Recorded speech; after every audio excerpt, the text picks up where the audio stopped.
And the whole idea of supporting the troops is something that I don't believe in. You cannot support the troops and oppose the war. If you want to support people on active duty in the US military, then you need to know you are supporting genocide, you know. And there is no like middle ground there. There is no matter how you feel about the war, you have to support the troops. No, bullshit. The troops are being paid, in many cases, reasonably good money to commit crimes. We are done being servants to an unrighteous cause, and this flag is no longer my master. All right!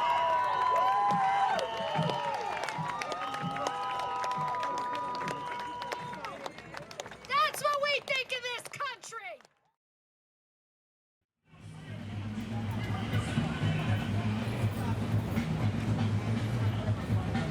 I've always hated the idea of including myself in one of my films. I used to view reflexive films as attempts by filmmakers to deny personal responsibility.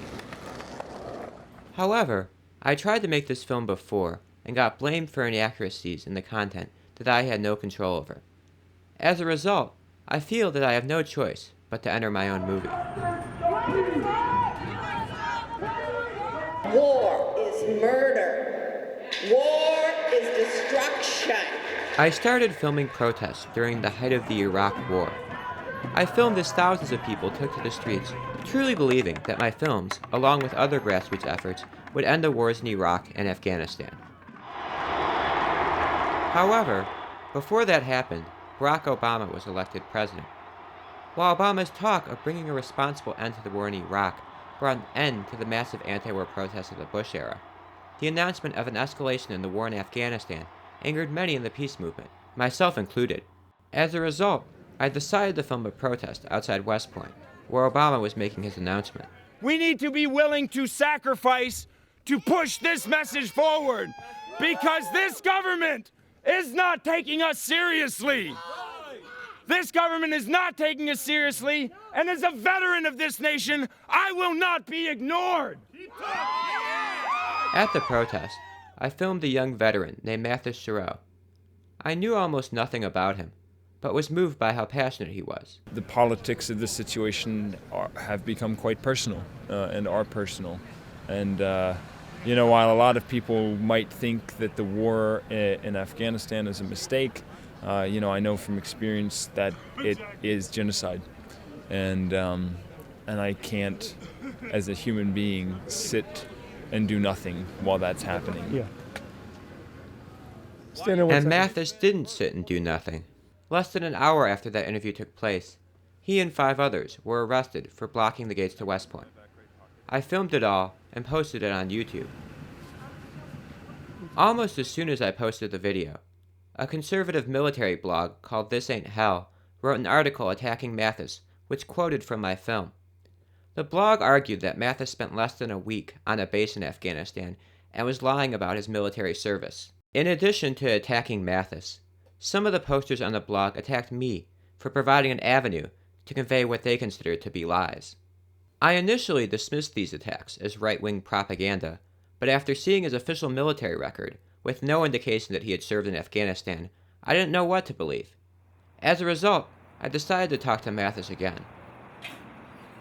I was only there, for a week, but I definitely saw quite a bit while I was there. I saw a country ripped apart by a war that they didn't start. The poverty really stood out at me. The hypocrisy of saying things like we are here to help the Afghans while, denying them access to the same services that the soldiers themselves had access to. I mean, the whole time I was in Afghanistan, people were eating Burger King. And yet, less than 200 yards away outside that gate, there are children starving to death. The criticism has been made that I'm not an Afghan veteran because I don't wear a combat patch, because I wasn't in country long enough to earn a combat patch. And that's true, I wasn't. I am a veteran. While I was in the military, I went to Afghanistan. I don't care what these idiots say. That makes me a veteran of Afghanistan, whether they like it or not. Yeah, I was off base plenty on several occasions. I even have photos and stuff like that. Yeah, people say a lot of things. I mean, if you want to know the truth, Ask me and I'll show you pictures. Matthis gave me a disc with a series of photos that he claimed he took while off base in Afghanistan. I don't know what these photos mean. Mathis's critics claim that they don't mean anything, since Matthis doesn't appear in them. They could have been taken by anyone. However, as a filmmaker, I object to this argument. I've made dozens of films, but up until this one, haven't appeared in any of them. Additionally, I was far more interested in how Matthis got into a situation where he was accused of lying than arguing about whether he lied or not. Well, I had a very troubled youth. When I left high school, I had been in the juvenile detention center like 3 or 4 times. I'd been to boot camp once. I'd been to drug rehab twice. All of this pretty much because I chose to smoke pot in high school. Anyway, after high school, my father kicked me out of the house. And so at the time, I was literally living in the woods. I wouldn't call myself homeless simply because I considered the woods to be my home at the time. You know, I was literally living in a tent. I was a transcendentalist, so like I said, I wasn't too bitter about the idea. I thought that I was recreating sort of my own Walden-type experience that, like, you know, I was sort of embodying Henry David Thoreau and things like this. I really thought I would stay there forever, but I wound up selling psychedelic mushrooms to make ends meet. Eventually, Mathis's father caught him selling mushrooms to his brother and turned him in to the police. I was told this is a serious felony offense, and you know, we could prosecute you and put you in jail for 15 years. Also in the room was Sergeant Whitetree, an Army recruiter, who was then introduced to me as the man who could make this all go away. And I was told that if I would sign myself into the military for no less than 4 years, that all of these other things would just go away. And in fact, when I agreed to, they did. But Mathis's problems didn't go away when he enlisted.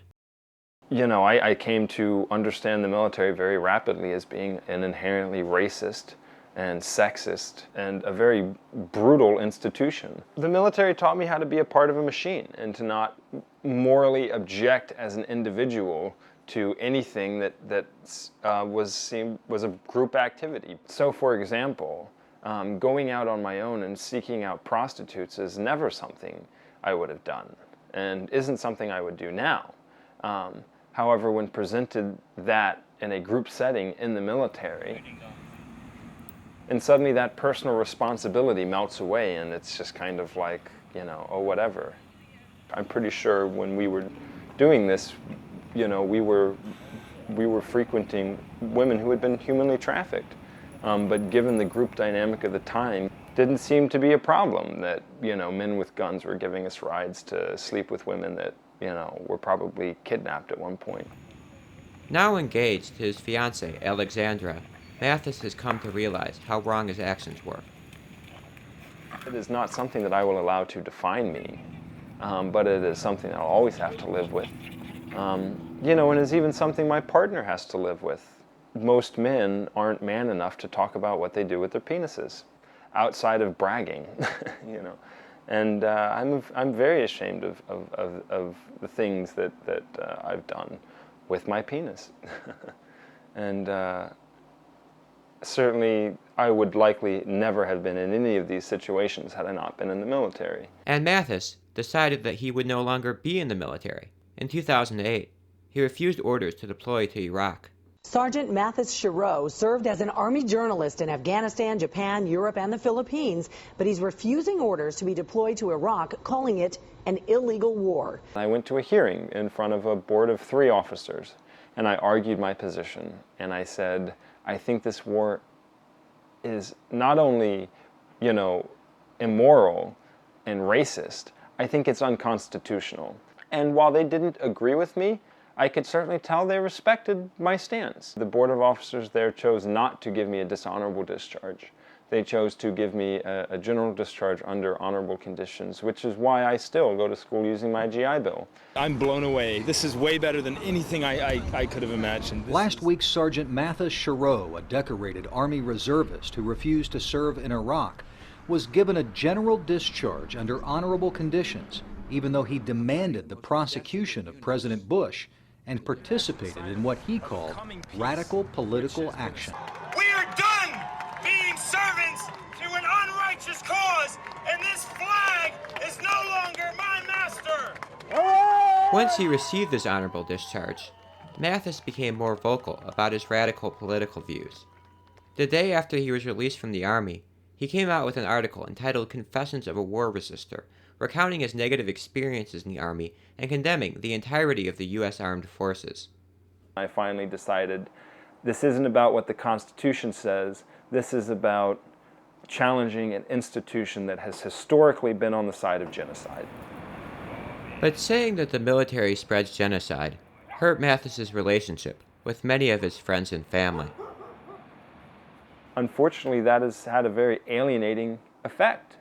You know, my father and my sister have practically disowned me. He loves scanning the internet to find right-wing, blog like hate mongers to ally himself with and to publish comments and things like that, making these statements about like, oh, my son has confessed to brutally raping a young Filipino woman but has never,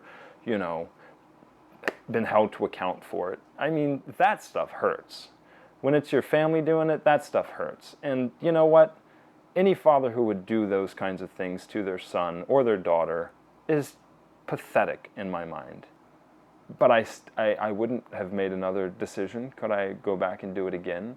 I would rather be an honest and just man with a father who hates him than a liar and a crook.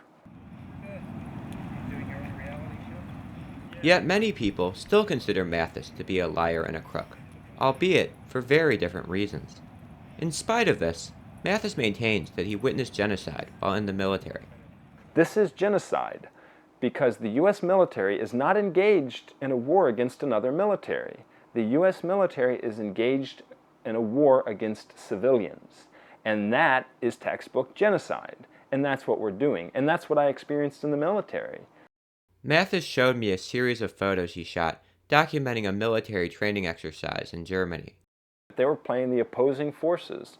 Their job was to dress up like the enemy and using like laser systems, like laser tag systems, run around on a pretend battlefield and play fight with soldiers training to deploy downrange. These opposing forces were dressed like Arab civilians.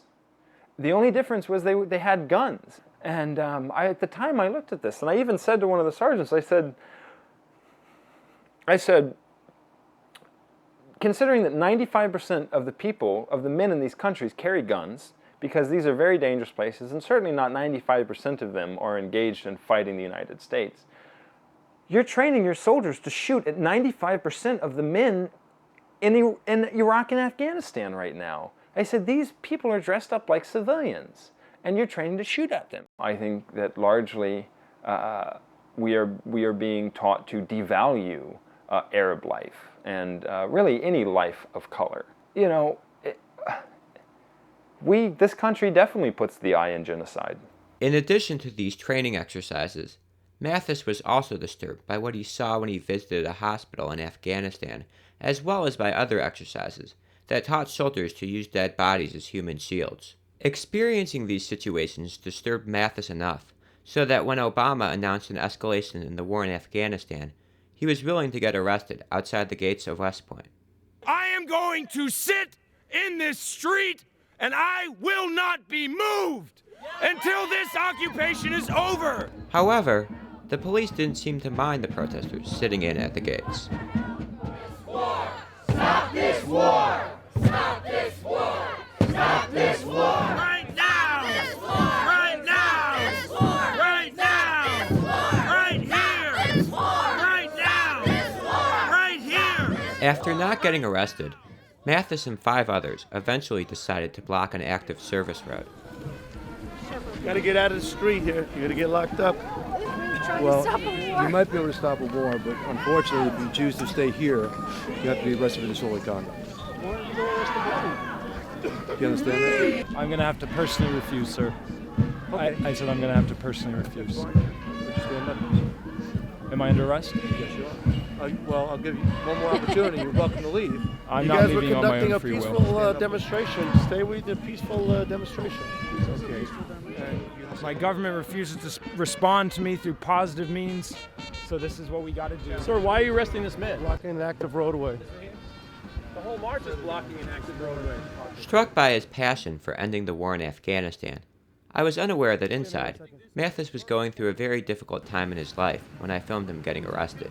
This passion, which he exhibited, was in part a vocalization of his anger at life. Oh, arrest Bush too, don't forget. I mean, I know that may not sound special to a lot of people out there, but the fact that I can sit here today and say I want to live to be an old man is a really special thing, and is something that even a year and a half ago, when we were outside of West Point, when Obama was announcing the troop escalation and you did your first video, I was in a bad place then, and you could see it in the video. All right, can you run him in and come on back in?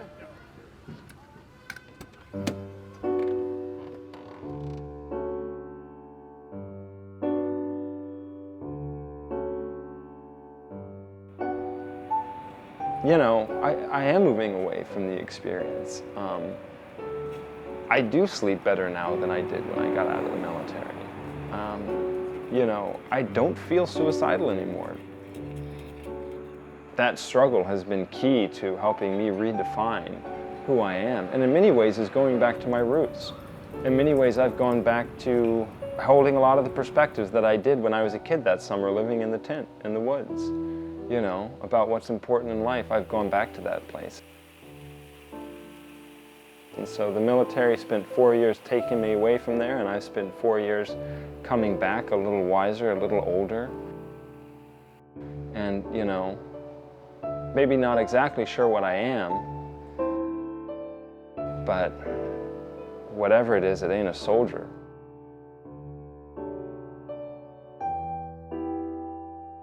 Now that I've heard Matthis' story, I have no idea what the hell I'm doing. I have no clue what the truth is in this story. All I can say is that for me, the truth doesn't seem accessible in situations like these.